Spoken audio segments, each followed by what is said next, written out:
All right, hello again, everyone. Welcome to Black Men Let's Talk, where we talk with some of the more influential men of color in Sacramento who are helping to create positive outcomes, create change, undo our image that has been tarnished, and some of the making some of the wrongs right in this community. So it's a place where, as you all know, Black men get to come together and just talk about our story, our journey, and our hopes and plans for the future. So with that being said, I'm super honored to have Derrell Roberts join us today. I've had a chance to see Derrell's work from afar and the work of the Roberts Family Development Center, and just honored to have him on the show today. So, Derrell, welcome, my brother. Dimitrius, thank you for inviting me, bro. Thank you. Excellent. Perfect. So, Derrell, let's get started. For those who do know you, and maybe the very few who probably don't on this show, tell us a little bit about yourself, the neighborhood you maybe primarily work in, live in, any organization that you represent, and really what drew you to community service. Pretty broad topic. So start off, been in Sacramento, came here as a graduate student 40 years ago, and have never left. Never thought I'd be in Sacramento as long as I have been. I thought it would be a pit stop on the way, and it has turned into my life. Yeah. So started working in the community. I'm getting a little feedback. I don't know. Is that I'm not having it anymore? But I had it at first. Yeah, there you go. Started in the community. Worked probably after I'd been between the Department of Education and as state capitol, first as a graduate fellow and Senate fellow, and then later on as a staffer, and came to the community of Oak Park, and that's kind of where I landed and where my first professional work started. Initially started in economic development since that was part of my training in college and some of my work at the Capitol. But it eventually evolved into more community-based work, working with the Sacramento Urban League. Before I did that, I was with Superior Valley. I always have to give Hal Brown and Darrell Freeman their props for giving me a chance as a young brother coming from the Capitol. I think I was referred by Sam Walton, and sometimes I mention names just because those are the people who were influential and have been influential in my life. The opportunity that they gave me led me to Oak Park, where I met the president of the Urban League at that time, George Dean, who talked me into and gave me an opportunity to work some of youth programs. And that's kind of where I began doing work in the community of Oak Park. The neighborhood of Oak Park saw me develop over almost a 10-year period, doing work for the Urban League, later on being the original executive director at St. Hope Academy when Kevin first started it. Kind of proud of that work that we did when he started St. Hope Academy and the wonderful things he's done over the years. Some of them I didn't agree with or understand, but that was what his choice, and he's seemed to have done quite well by it. Later on, working with the Salvation Army, I think Dimitrius, you and I first bumped into family. Demond Stone being a player at the Salvation Army and Oak Park Summer League, and back in those days, that's what we created as a vehicle to get young people, keep them safe out of the streets. And at that time, that was our say no to drugs, say yes to the Oak Park Summer Basketball League. That was kind of a little slogan, and we used that. I had a friend, Charles Kidd, who I still have as a friend, who assisted me in helping develop that into one of the largest summer and year-round basketball programs in the region. At one time, I think we had almost 500 kids, young men and young women, from elementary through high school playing basketball between Sac High, Salvation Army, Cal Middle School. And we had traveling teams that developed from that. And you have some pretty good ball players that came out of those years of working, some pretty good leaders, some pretty good young people who developed, both young men and young women, developed based on the opportunities they had. And some of them was not just because of sports, but also some of them who learned how to do organizational development, how some of us, we have certain city and state officials who started around the Salvation Army and Oak Park Summer Basketball. They learned how to do the scoreboard and how to be the team organizer. And they learned through that opportunity that was given to me that we gave to young people. And I think that's been my trademark in terms of trying to give others opportunities. After leaving the Salvation Army, I went to work with Father Keith B. Kinney Elementary School, again in Oak Park. Murray Shelby was a principal at that time. And she and her husband James have always been influential in my life as well as the life of my wife. But Murray was the principal and gave me the opportunity to develop other skills. So I think I understood about programming through the Urban League and then through the Salvation Army, even St. Hope Academy. But I think Murray gave me an opportunity to develop other skills, my leadership, about development, around really how do you get things done. One of the things that Murray was good at is giving me her vision and allowing me to go about the business of making a vision happen. So whether it be acquiring more property at the back of the school, getting portable buildings in the back of the school, the property line is still expanded because of our work together, and the portable buildings that are in the back still are in the back because of the work we did then. The new parking lot, which actually is an old parking lot now. In those days, it was a new parking lot. It was done during that time. And those are things that Murray allowed me to do, working through some of the city officials as well as some of the city agencies and school district. And she allowed me to figure out how to get things done. So negotiating with city officials was part of what I learned. Not being afraid to ask for money for our community was one of the things that I learned. And I think some people at times when they don't know me don't recognize that that's what I think is missing in the equation right now. Our inability to get resources for our community that to benefit our community. And we have the resources, but we don't always have the political will to make it happen. And for me, that's kind of the part where I think we have to be better at. We have to be better advocates for resource development in our community. And that kind of is the genesis from which I do the work today. Excellent. Thank you, Derrell. Derrell, you probably have been instrumental in getting some of the programs started that myself and my cousin Damon and others in the community that have certainly benefited from. So I definitely appreciate it. And yeah, shout out to Damon Stone. I missed his heyday when he was really cutting his teeth and getting to be well known on the Sacramento courts. I think I was away in the military at the time, but yeah, it's a great kid. Yeah. Derrell, you mentioned the political will that Mm-hmm. we sometimes lack that helps us get things done. Do you think, or in your opinion, do you think that if more African Americans from our community sought roles in politics or became actively involved in politics, that would help alleviate some of that? Or what are your thoughts around that? I think that's part of it. I think the other part is a willingness of our community to hold folks accountable. And when I say hold accountable, not just say to them, you do, but assist them in doing, and thereby becoming accountable ourselves to making sure things happen. We can elect the council member ourselves, and they can't even look like us. But if we don't give them an agenda to follow, if we don't give them things that we expect for the 4 years while they're elected, it's tough because you're basically saying you're often are frustrated because you're thinking, why aren't they doing? Sometimes they don't know. The reality is they can only live in one part of the district at a time, one address. That's the rule, and that's part of it. The other real part is our districts are a little more spread out than we probably think about.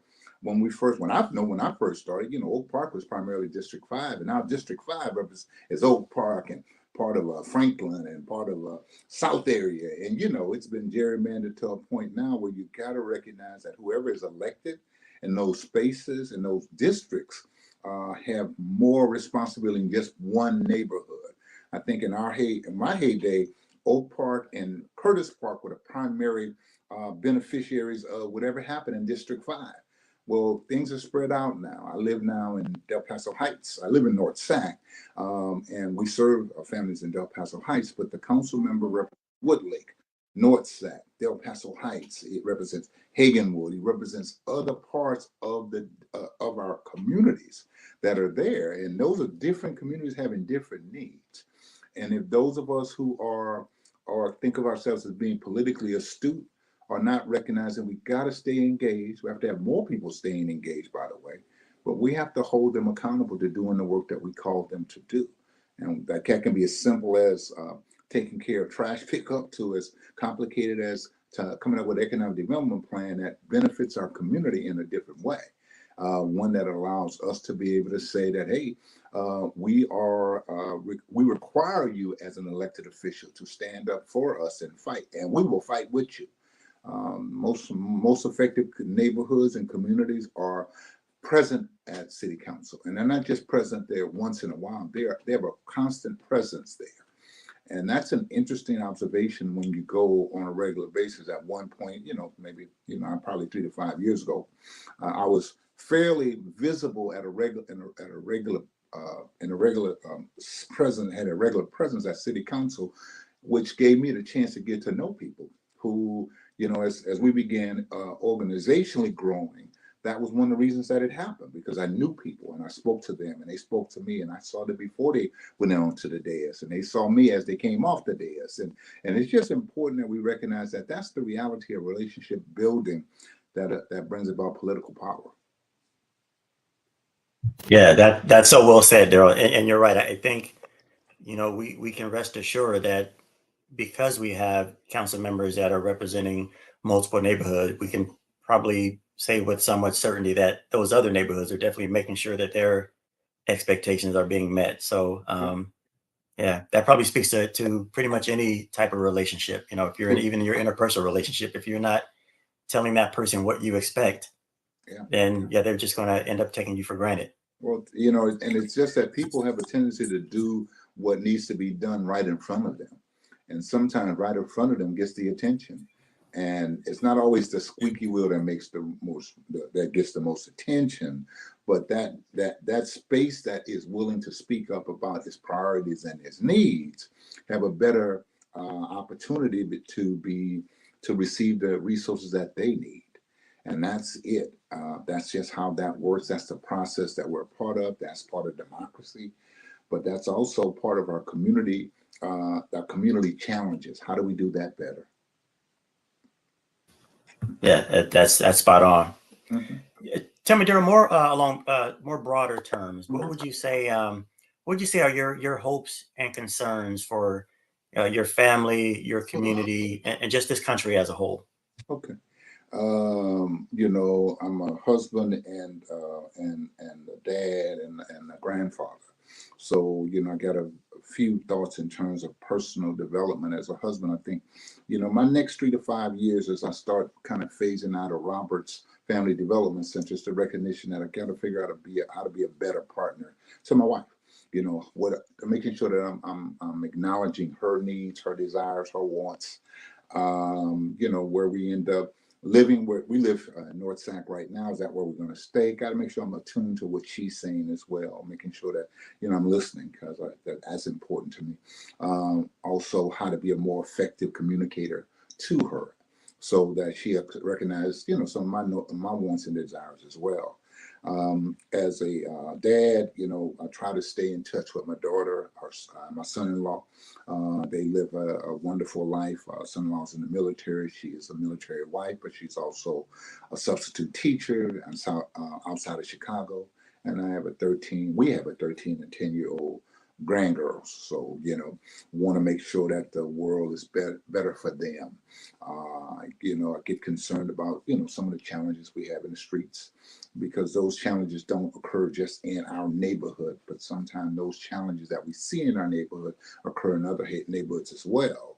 So, the weekend of, I think it was 4th of July, I think, or one of those holidays where there was this shooting in Chicago, outside of, it was one of the parades that was going on, and, somebody, snipers, shot some people. Well, it just so happens my son-in-law was planning to take the girls there that morning. For whatever reason, they weren't able to make it. So when I first heard that, just check in and say, hey, we okay?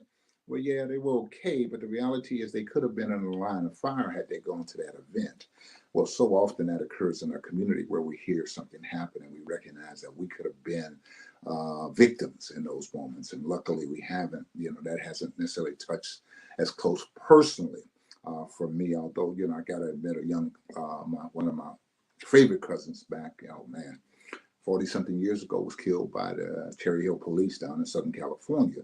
So police violence, police brutality became a personal issue in my family, and trying to deal with those emotions. I think one of your questions asked me about the emotions that are that I think about as we talk about our history as a people, our position as we are today. I hadn't had a question that talked about my emotions, but quite honestly, those emotions are there, and they get pricked again, every time something occurs, and you're reminded just how vulnerable we are as a people, but also how resilient we are, because even though we talk about what has happened, we continue to do, and we don't become frozen in time or frozen in a moment or unable it does not enable us from living and thriving, and that's the important part. So I'm hopeful that regardless of what's going on in today, that my grandgirls, my son-in-law, and my daughter, and my wife, and we have, a fruitful existence down the line. And that gives me hope that, the things that we do today have an impact on that.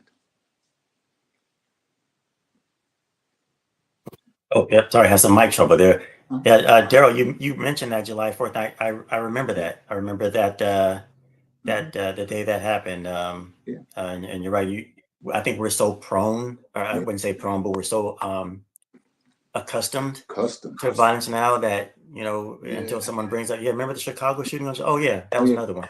Yeah, I mean, and that's what it's become, and that's the challenge. It's like people's responses to their mental challenges and emotional challenges today are being responded to by violence, and that violence is so the emotional moments can be temporary. The violence is permanent, and I don't necessarily know if people recognize that the violence is permanent. We see things happen in our streets, in a parking lot at a football game, totally away from a football game a couple of weeks ago. And it's a shame because that violence offset a beautiful evening of community spirit and a great football game at Grand High School.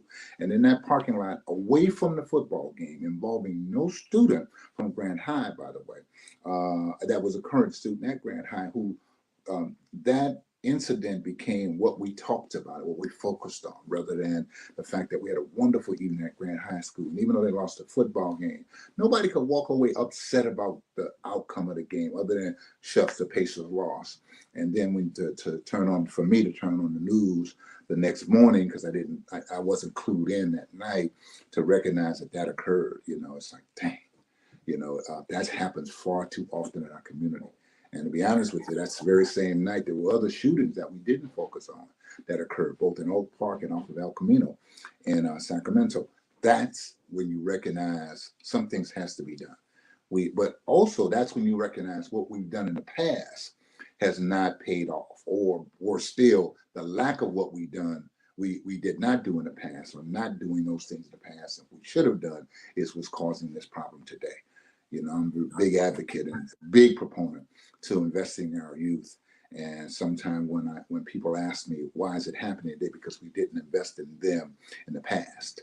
And our decisions, not to our political decisions, not to spend resources to keep our kids out of trouble, out of stinking thinking, out of not learning values about life.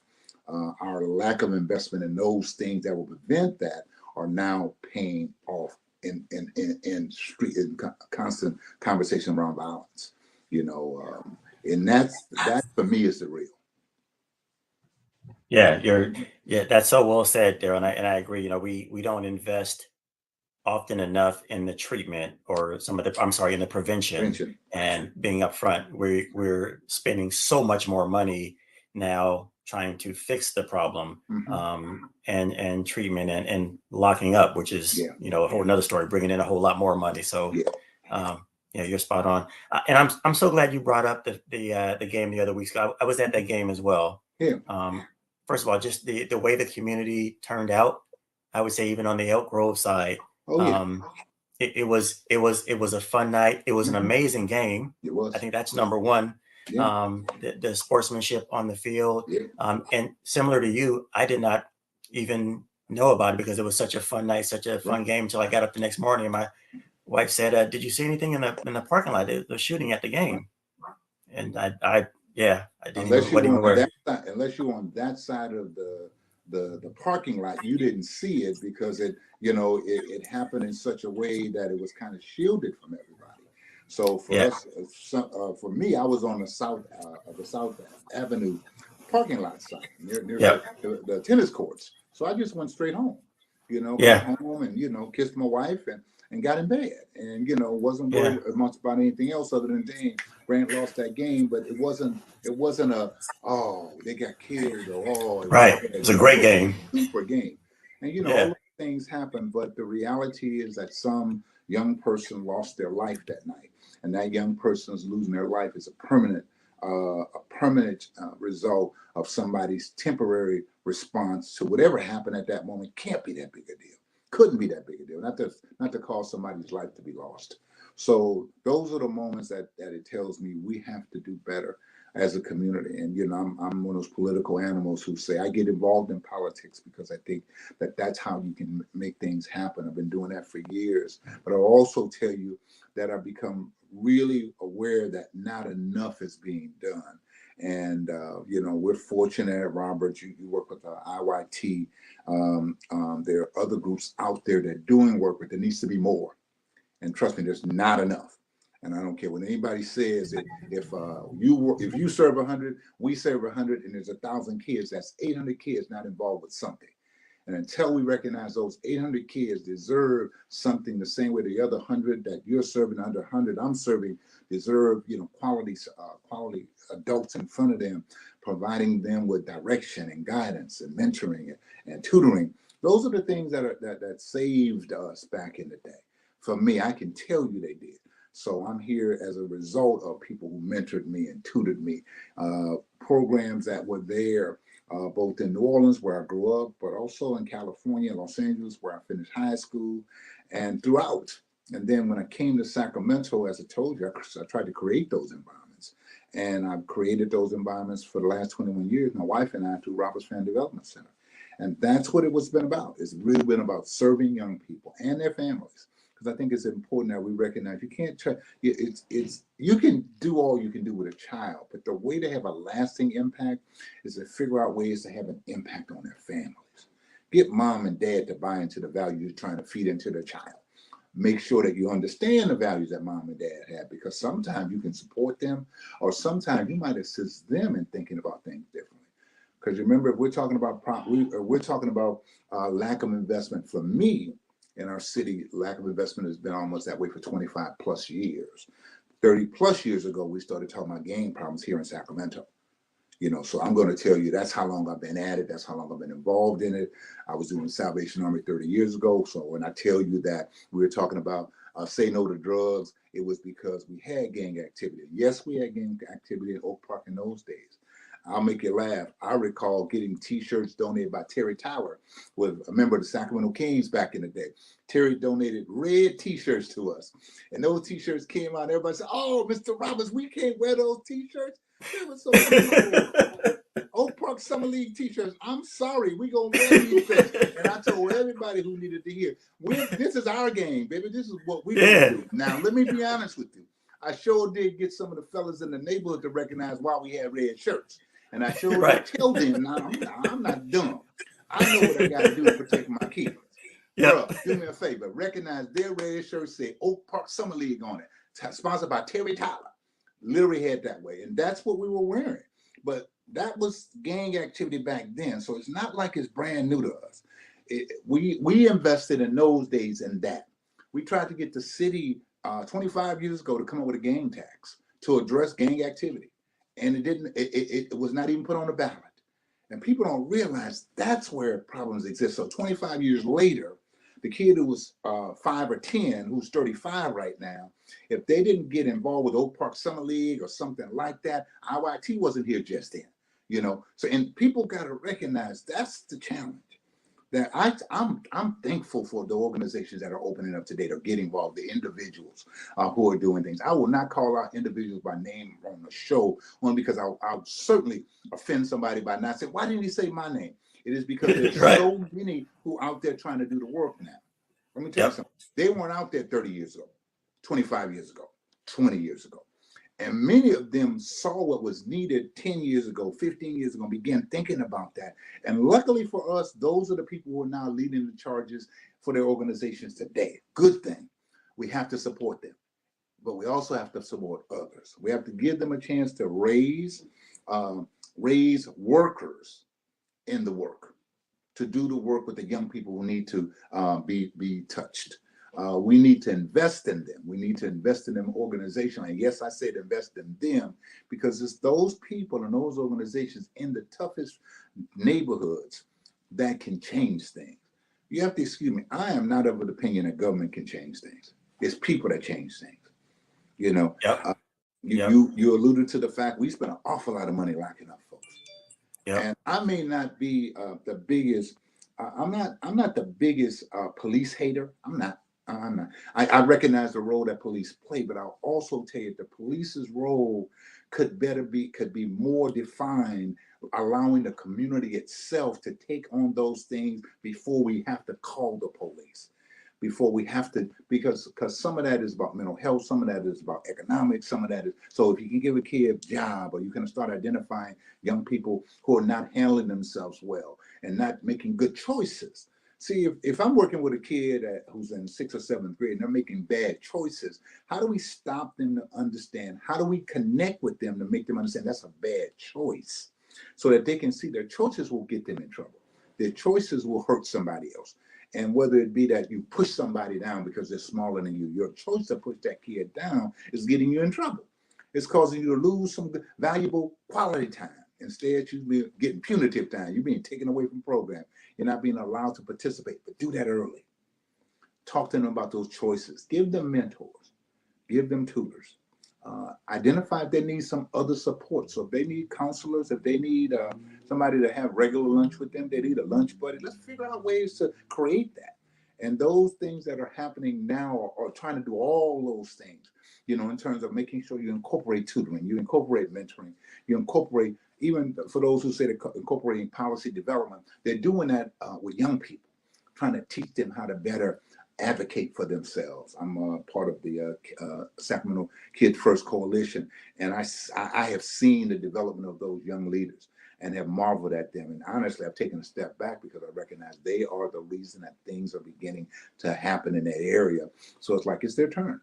You know, I have no problem telling you, I am not a kid anymore. I'm not a young professional anymore. You know, and some people say, Mr. Roberts, you're so youthful. Yeah, but I got 62 years plus of being youthful. And you just got to recognize, I know the real. You know, and I'm not trying to, you know, I'm not trying to do that. I'm not trying to be in those spaces where others are now. I'm not trying to, and I don't even feel a need to be in those spaces because there are people in those spaces. The opportunity to talk about the positives that are happening in Sacramento is because they are doing those positive things as well. And no longer can you just point to one organization or two organizations. There are multiple organizations out there doing good stuff. Yeah. Yeah. I'm so glad you mentioned that. There are a lot of organizations, and and I'm not privy to everything that goes on between organizations, but just the way nonprofits work and fund development work, sometimes we're kind of pitted against each other, whether externally or internally. But I'm so glad you mentioned. I completely agree. There may be one thing that this organization doesn't have that resonates with this kid, but this organization does. And as long as we're pouring into all of those organizations who have that kid or those kids that identify with that mission, That's it. yeah, we all can provide something. I think what people get caught up in is the lack of resources. We don't talk about that. Limited resources cause that competition, right? So I'm going to tell you that's why I'm supportive of. I'm on your show, so I might as well talk about Measure L, the dedicated youth fund. Supported because that's $10 to $12 million available for youth activities that are done by both city agencies, nonprofit agencies, and others working with our kids. And see, you hit it on the nail on the head when you said some organizations reach that kid, some organizations reach that kid, some other organization reach that kid. See, no, not one of us reaches across the board. I will tell you, not every kid fits the model of a kid in Roberts Family Development Center. And what I say by that, over time, you recognize I don't want to be there every day. Well, that's what we require you. We need the doses of positive attention in your life. We need to see you Monday to Friday. We do. We need to have you in program from 2:30, 3 o'clock to 6 o'clock.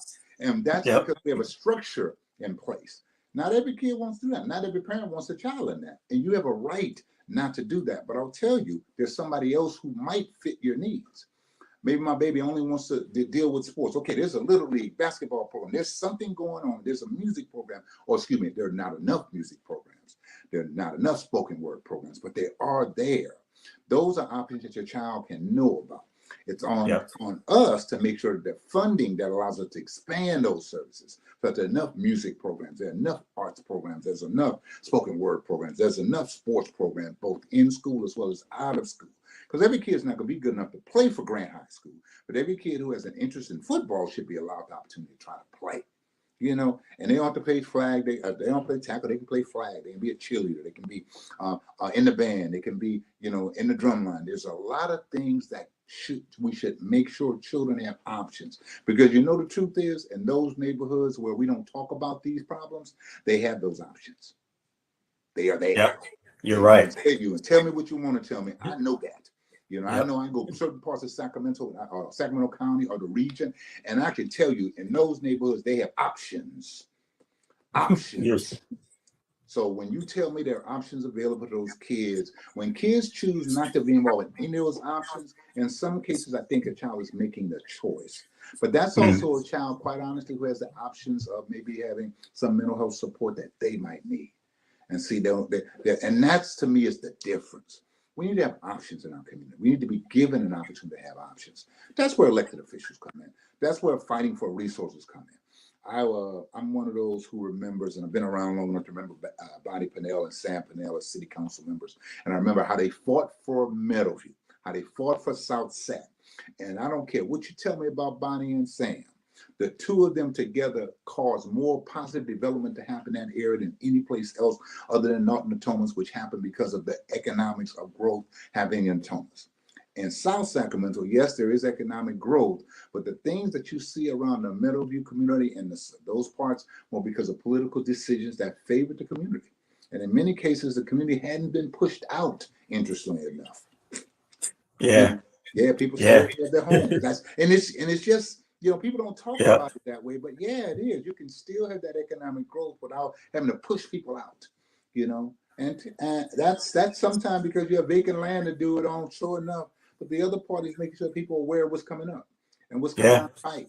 And that's where it happens. And that's how it's happened. That's how elected officials can assist us in making sure that we're aware of what's coming out fight. The projects that are coming along, and how it will benefit our community short term and long term. Yeah, you're spot on. Hey, elections coming up. Measure L, everyone. Definitely pay attention, read up, educate yourself on it. Yeah, and you know, people, you know, I'll take a moment to talk about, you know, kind of a dark cloud for us. You know, we got attacked pretty good 3 years ago when Measure L came out. We were one of those vocal organizations. I was a vocal individual around Measure L, and we were attacked because when we grew as an organization, we didn't have the fiscal space. We didn't have the fiscal strength that we should have had, the foundation that was needed. So we made some mistakes. Those mistakes came out in a lawsuit that was happening. We resolved the lawsuit. We took care of it, but it was a stain that people used politically against us and used against Measure, at that point, Measure G. And that was what caused the loss, the surprising opposition from some people who are friends, who right now today support Measure L, by the way. You know, that also was the reason. But quite frankly, a lot of what happened back then for us caused Measure G to lose. I've been personally a little more quiet on the Measure L front, first of all, because I have young people in our organization who are Shelby Oliphant specifically, who have been our organizers, who've been doing the work for us organization. I don't have to do that anymore. I don't have to be that, because I recognize even when my name is mentioned, a reporter who doesn't like us or doesn't like Measure L will quickly say Derrell Roberts. Oh yeah, I remember back in the day. And I'm sure they'll say that for the rest of my life. That'll be part of what'll have to be, the little line that somebody will use. But I'm okay with that, because that was because we were fighters for what we feel was correct and what was right. And I believe today the right thing for the city to do is invest more in young people. Invest more in young people. Yeah, I appreciate that, Aaron. Thank you for providing that clarification Mhm, and just giving a different side than mhm. other people have probably heard Well, or have read about. it was a tough moment for me, because I was advised, Yeah. by our attorney, organization attorney. You don't want to keep litigating that lawsuit that occurred. You resolved it. You got slapped on the wrist, and that's what it was, a waking up call. We now have a full-time fiscal director on site doing the work that needs to be done, along with an accounting organization as well as auditors. So we have those things in place now. So we are a strong organization for it. But yeah, we probably were one of those who, in some ways, benefited from resources being given to us. But the problem was we didn't have the right foundation, strong enough foundation in place, fiscal foundation specifically. I learned from that. I also will tell you, I talk to others who are doing the work now and say that to them now. Make sure you're taking care of your fiscal house. It's important that you not only just have an accountant, make sure that accountant understands all the rules of nonprofit work at the $1 million level, at the $500,000 level, the $1 million level, the $1.5 million level. All those rules differ. $2 million. That means you bringing in $2 million, audit every year. Every year. Somebody said, Ms. Roberts, at $1 million, you should be auditing every year. If that's what you can afford to do it then. But whatever you're doing, and just do it and understand that it's not something that you can put to the side. It's something you can worry about later. Because watch this. I literally pushed some things aside because I was concerned about serving. And you can be concerned about serving, but you're not concerned about taking care of the accountability part. That's when you run into problems. We ran into problems. We dealt with them. We got through it. And frankly, Dimitrius, I will tell you, COVID was, for organizationally, COVID happened, and it allowed people not to focus on that, but focus on our ability to serve. So we Yeah. started doing the things that we normally did doing forever. We would just focus on, because we were serving vaccination clinics, food distribution, being on Zoom with our kids. Those are just things that we did. And people began focusing on that. So the negatives went away for the most part. Occasionally, a reporter who decides that he doesn't care for, me or the organization, or doesn't like the thought of investing in our young people the same way I think we should do. They'll bring that up. But other than that, that's not heard anymore. And we're good with that. Yeah. Yeah. Yeah. Yeah. Mm-hmm. I appreciate it. I myself personally am happy to hear that, hear your side of the story, and have the chance Mm-hmm. that we chat, because Oh, yeah. just as I haven't been doing this nearly as long as you have, Mm-hmm. Daryl, but just in 2 years of leading an organization of big Mm-hmm. brothers, big sisters, we were challenged with staff. Oh, There yeah. were so many things we had to do that putting a finance person in place is not because we didn't want to or trying to hide something. It's Financial. because I'm focused on this program Yeah, and brother. serving these kids. And honestly, oftentimes we don't know what we don't know. Well, that wasn't my bailiwick.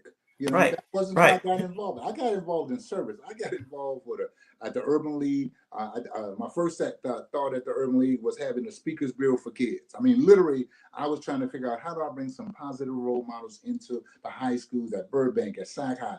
That's what I did. That's what I focused on. See, but I didn't have to run that organization. Same thing with the Salvation Army. I go to Salvation Army, or let's say St. Hope Academy. I didn't have to worry about finances. That was Kevin's job.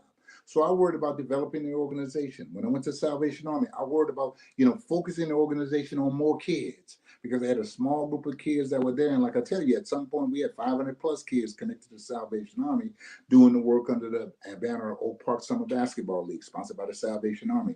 Well, those are things I did under service. Now, honestly, I wasn't as aware of the fiscal ramifications of what I was doing, except my boss said to me, Daryl, you have a budget of $150,000, $200,000. It pays for your people. Anything beyond that, you have to raise it. So I knew that if I wanted to take my kids to a tournament, I had to figure out a way to pay for it. See, that was my fiscal lessons early on. Now you can do that, but it's nobody who's going to tell you all of it until you have to learn it. And sometimes we step into spaces. So I go from the Salvation Army to the school district, which certainly didn't bother me about the monies that we spent at Keith B. Kinney, because that was Mrs. Shelby's responsibility. My responsibility to find resources to do the things that we want to do at Keith B. Kennedy. So all I did was then finding resources for those add-on things. Not until I went to the Roberts Family Development Center and I became the point person for everything did I understand, whoa, the enormity of the responsibility. So when people call me and say, I want to start a nonprofit, I say, stop. Are you sure you want to do that? Yeah. Okay, cool. So let me tell you what we're going to talk about. How enormous that responsibility. Let's talk about that first. Yep. If you're willing to do that, then you're willing to take on the responsibility of running a nonprofit. But if you think that it's going to be all gravy and easy, and it's going to do that, now, especially not if you're going to grow. Because the minute you grow, the minute you begin pulling other people into it, and you have to pay people after a while to hold them accountable, because people volunteer only so long before you recognize you have wore them out. The big brothers, big sisters, I know you ran into that. People were not willing to volunteer that time because after a while, yeah. it That's became right. real difficult. IYT and Roberts Family Development Centers, their payrolls have had to grow over the years to do the work that we organizationally have to do, as others have. But that's just the real, and people don't recognize that. And unless you are fortunate enough to have that as a background, and most people who do nonprofit work don't have fiscal as a background, you have to understand it is a necessary, not only evil, a necessary responsibility. Your fiduciary responsibility is a first calling, not a second calling. It's a first calling. It's an equal calling to your service responsibility. It really is. And for many of us, that's where it's like, oh man, this is a difficult thing to say I want to do. Because once you start thinking about it, it's not as easy as it looks. You mean I'm not going to just be on TV talking about all the great things I'm doing? Well, no, that might happen maybe once a year, maybe twice a year if you're lucky, if you're doing it well enough, if you learn how to have a relationship with media members and, they see the work you're doing, or somebody else talks about what you're doing, you might get that attention. More than likely, like most organizations, people won't know what you're doing for years. And you can sometimes become resentful. And you alluded to that a minute ago too, about not so much the competition, but recognizing some people getting more attention than I get. Oh yeah. Yeah, and the truth Oh is yeah. that's going to happen. And you It have to will. understand that's going to happen because that's just part of it until you prove yourself. And sometimes it takes years and years and years. And sometimes people who are doing this work, people recognize them and say, man, wow, you just started. No, man, I started 10 years ago. I've been, I'm glad you on the scene to you, but I've been doing this work for years. For years. I laugh with folks when they say, Mr. Robert, you've been at, how long have you, Robert? 21 years. Oh, 21 years. Man, Yeah. You ain't as young as I thought. I said, I didn't tell you I was young. That's what you told yourself. But the reality is that's those of us who do this work like you have that youthful enthusiasm. And you have to have that youthful enthusiasm when you work with young people. Young staff members both drive me crazy, but also keep me energized. The kids, there are moments when I can almost be frustrated with them, but I realize, stop, that's not your role to get frustrated with them. That's somebody else's role who gets paid to do that every day. Because you don't have that role every day anymore. Right. And that's how it changes over time. People ask me what's the difference between now and 20, 30 years ago. I'm not in the same role today. I am removed. My responsibility is to make sure we have resources to do the things we say we're going to do. That's my job. I have others who have the responsibility of day-to-day work. I think the challenge for most of us is trying to find people we feel are as committed to us doing the work as we did it, because it's different now. Yeah, you're spot on. You're spot on. That's the challenge that a lot of us are facing. Yeah, it's different. And some of it is setting realistic expectations, but the other part is setting expectations. And everybody doesn't want to meet those expectations. Well, maybe you shouldn't be in that space where you're asking us to pay you to be in. Because I'm paying you to be in that space, I have an obligation to have an expectation of you. Because you should have an expectation of the kids, and expectations don't happen unless there's some consistency across the board.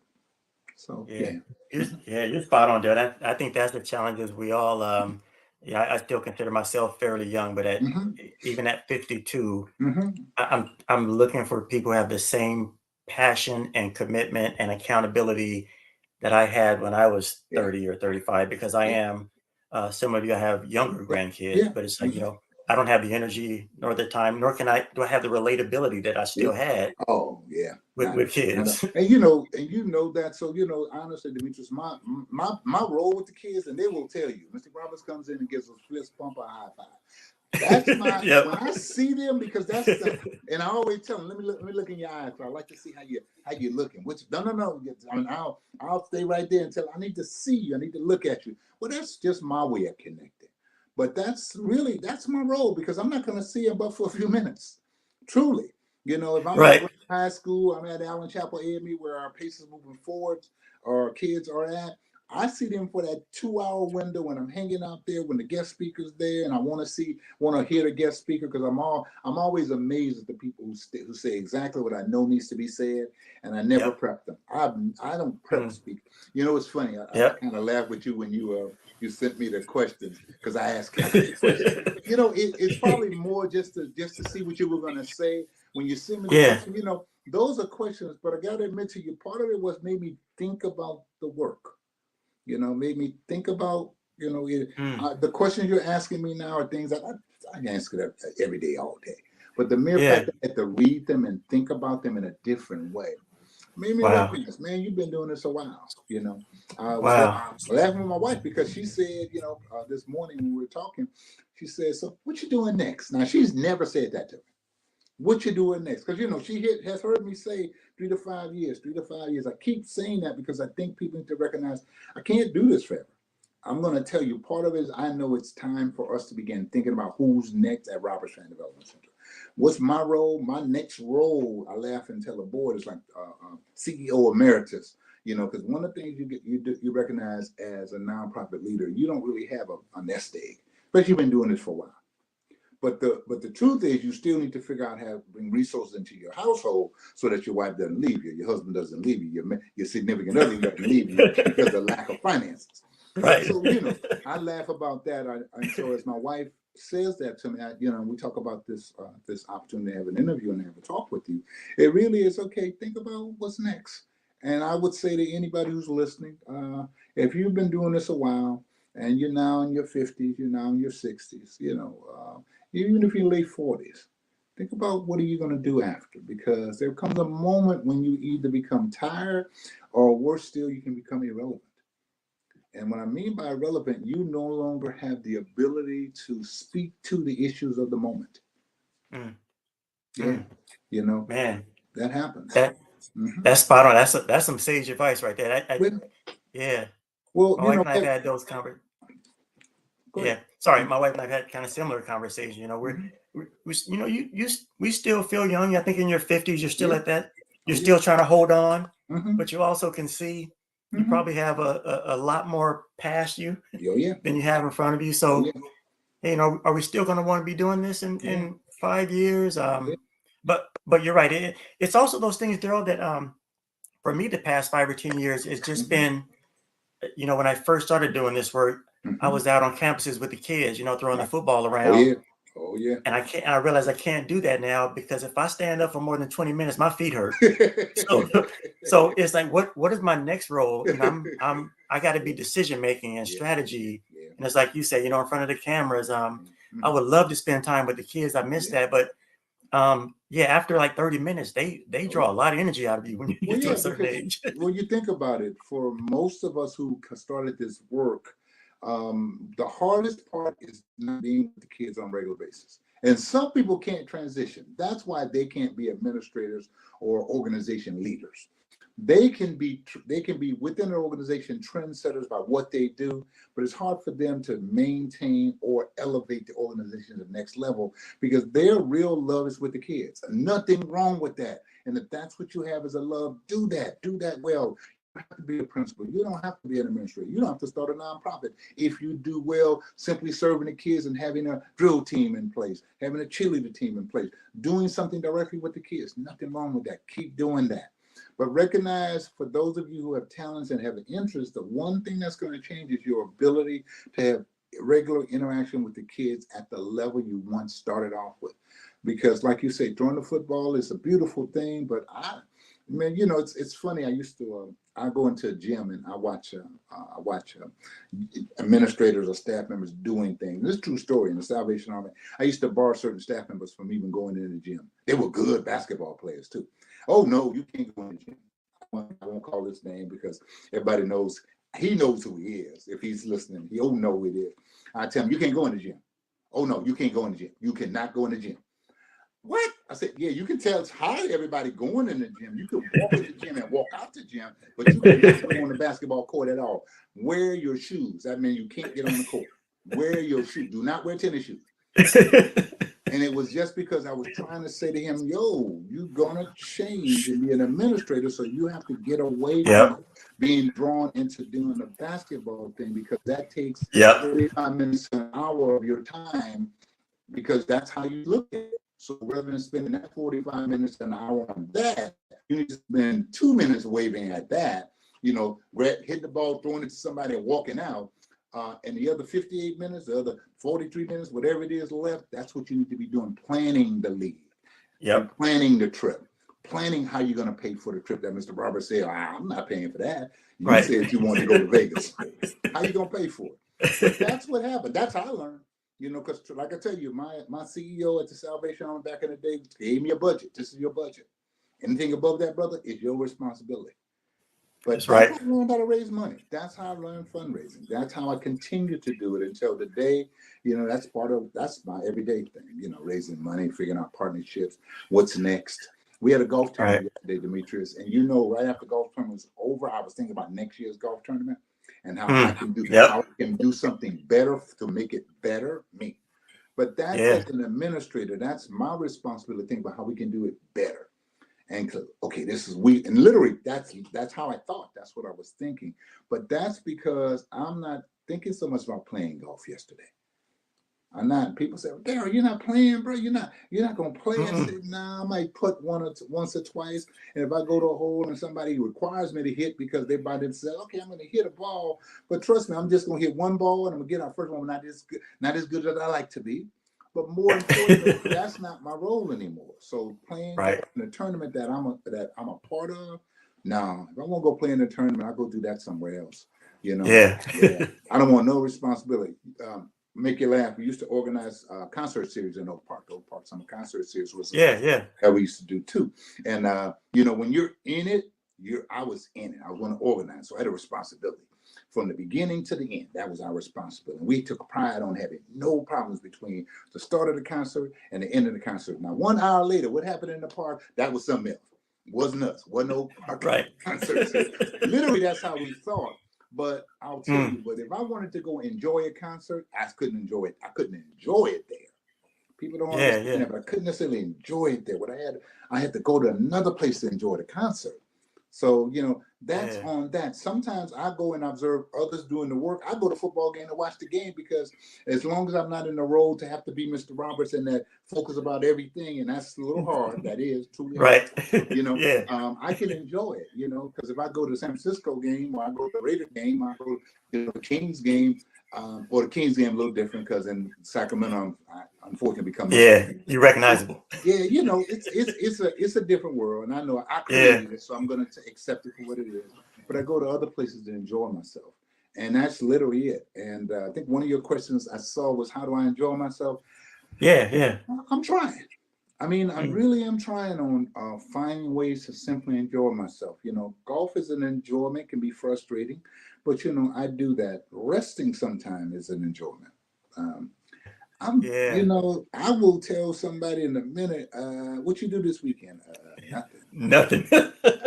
I mean, I don't feel guilty not going to every place I used to go to every Saturday and every Sunday, being at all the spaces, 2 or 3 stops during the course of the day. I don't have a problem with that anymore. Dimitrius not doing it. And if it means that because I wasn't there, that it didn't work, then it wasn't working anyway. Please don't put me on it. It worked without me being there. And I told you it was going to work. I know it's going to start on time. I didn't have to be there. And I really recognize that after a while, those of us as we get older, we got to know that. That's how you can enjoy this life. Because if you get caught up in, I got to be at everything. I'm the party don't start till I get there. That's that mentality. Like, no, truthfully, that party's going to be fine without you. It's going to be fine. Yeah. I appreciate hearing that, Derrell. I think one of the things for me as well, just as you get older, to your Hmm. point, you're right. Just the weekends where I didn't do anything, or the Yeah. weekends where something I wouldn't have really thought would be enjoyable, or maybe I did every so often when I was Hmm. younger, but now I look forward, like going to Apple Hill Yeah. with my wife. Like, yeah, we just went to Apple Hill and walked around, had some pie, and that was the most relaxing weekend I've had in a Hmm. couple. I didn't have to worry about work. Um, you're right. It's finding those little things and spending time, and maybe a little quick trip to the coast or Yeah. something is probably some of my best and most favorite weekends now. And for us, I think we have to do, I know me and my wife we have to do that more. Those Yeah. pieces. We've never really been to Apple Hill to do that piece. We've been this close, and the kids go to Apple Hill, and we send them there a bit, but we haven't. So honestly, you will probably might bust me up at Apple Hill one day. Look at Derrell Yeah. who not trying to see me. Hey, what's going on? I'm going Trying on. to hide. We go it's there. it's just Mhm. it's a fun little getaway. Yeah. So Uh-huh. man. Well, hey, Derrell, man, it's been a pleasure It's just been a getting to pleasure know you. talking. Like I've said, I've Right on. seen you in various spaces. I've seen you at speaking at meetings. It was and it was an incredible pleasure just to sit down and have some Thank you. time to talk with you and learn more about you. I appreciate you giving me the chance. Thanks to Rolanda also for making this available. Yes, But really, I appreciate that, and thank you for inviting me to participate. Anytime you want to have a brother involved, I don't have a problem doing it. Okay. I sure will. And I look forward to speaking with you and maybe even being in some of the same spaces doing the work in the future. Sound like one, brother. Take care of yourself. Awesome. You too. Have a great weekend, Derrell. Take care.